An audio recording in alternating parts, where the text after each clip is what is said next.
আমাদের আজকের recipe chilli পনির।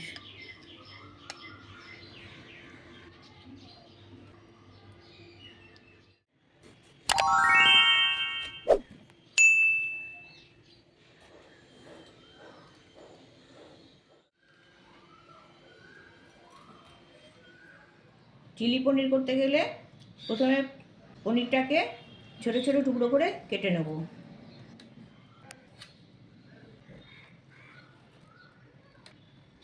এরকম ছোট ছোট টুকরো করে কেটে নেব। পনিরের নিজস্ব কোনো স্বাদ নেই, তাই জন্য একে একটু টেস্টি করার জন্যে আমি এটাকে একটু ম্যারিনেট করে নেব। প্রথমে দু টেবিল চামচ কর্নফ্লাওয়ার নিলাম, কোয়ার্টার চা চামচ নুন নিলাম, হাফ টিস্পুন গোলমরিচের গুঁড়ো নিলাম, কালারের জন্যে হাফ টিস্পুন কাশ্মীরি লঙ্কার গুঁড়ো মিশিয়ে নিচ্ছি। এগুলো এবার মিক্স করে নিচ্ছি। এটা মিক্স করা হয়ে গেছে। এবার এর উপর আমি ছড়িয়ে এটাকে কোট করে নিচ্ছি, হালকা করে মাখিয়ে নিচ্ছি। এটাকে এইভাবে ম্যারিনেট করে নিয়েছি। চাইনিজ রান্না করতে গেলে প্রথমে যা যা উপকরণ সেগুলো জোগাড় করে নিতে হয়, কারণ চাইনিজ রান্না একবার শুরু করলে উপকরণগুলো খুব তাড়াতাড়ি প্রয়োজন পড়ে। বীজগুলো বার করে বড় বড় টুকরো করে নেব। এগুলো পেঁয়াজ শাকটাকে কেটে নিচ্ছি।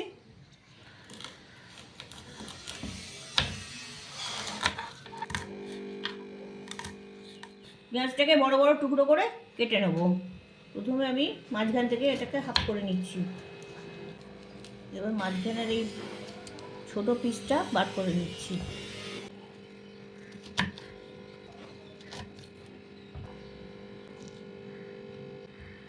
তিনটে কাঁচা লঙ্কা বড় বড় করে কেটে নিয়েছি।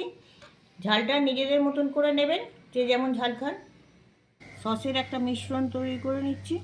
এতে আমি ডার্ক সয়া সস আমি 1.5 চামচ দেবো, 1 চামচ রেড চিলি সস,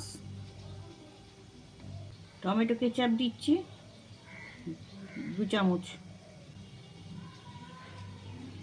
1 চামচ ভিনিগার দিচ্ছি। এগুলো মিশিয়ে নিচ্ছি। মিশ্রণটা তৈরি হয়ে গেছে। 1 টেবিল চামচ কর্নফ্লাওয়ার নিয়েছি, এটা জলে গুলে রেখে দিচ্ছি। কড়াই তেল দিচ্ছি পনিরগুলো ভাজার জন্যে। তেলটা গরম হয়ে গেছে, আমি পনিরগুলো ছেড়ে দিচ্ছি। সব পনির আমি একসাথে ভাজি না।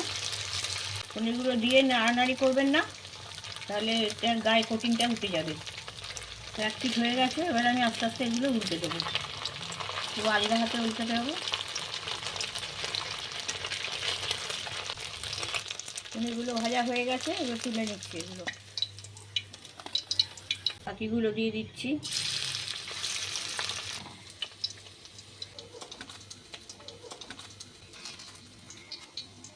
তেলটা কমিয়ে নিয়েছি।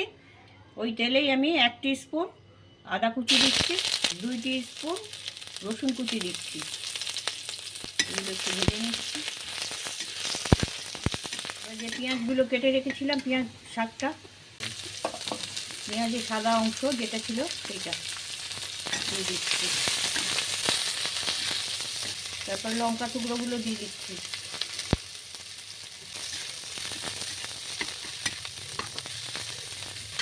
এরপর পেঁয়াজগুলো দিয়ে দিচ্ছি, বড় বড় টুকরো করা যে পেঁয়াজ সেইগুলো।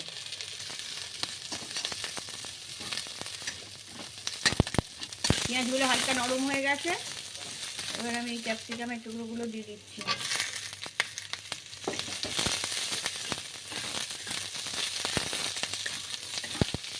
পেঁয়াজগুলোর গায়ে দাগ ধরে গেছে। এবার আমি স্বাদ মতো নুন দিয়ে দিচ্ছি। নুনটা একটু কম দেবো, কারণ সয়া সস দিতে হবে, তাতে একটু নুন থাকে। গোলমরিচ দিচ্ছি ক্রাশ করা, আজিনা মতো দিচ্ছি হাফ টিস্পুন। যে সসের মিশ্রণটা করে রেখেছিলাম সেটা দিয়ে দিচ্ছি। জল দিয়ে দিচ্ছি।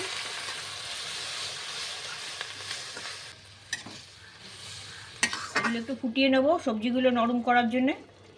খুব বেশি নরম হবে না, মানে গলে যাবে না। ব্যালেন্স করার জন্যে হাফ টিস্পুন চিনি দিচ্ছি। এটা ফুটে গেছে। এবার যে কর্নফ্লাওয়ারটা গুলে রেখেছিলাম সেটা দিয়ে দিচ্ছি। আপনারা ইচ্ছে মতন গ্রেভি রাখতে পারেন, আবার ড্রাইও রাখতে পারেন, সেইভাবে জলটা দেবেন। এটা ঘন হয়ে গেছে, এবার পনিরগুলো মিশিয়ে দিচ্ছি, হালকা হাতে মেশাবো।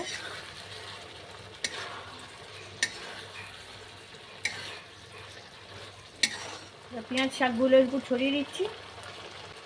আমাদের চিলি পনির রান্নাটা হয়ে গেছে, ওভেনটা আমি বন্ধ করে দিলাম।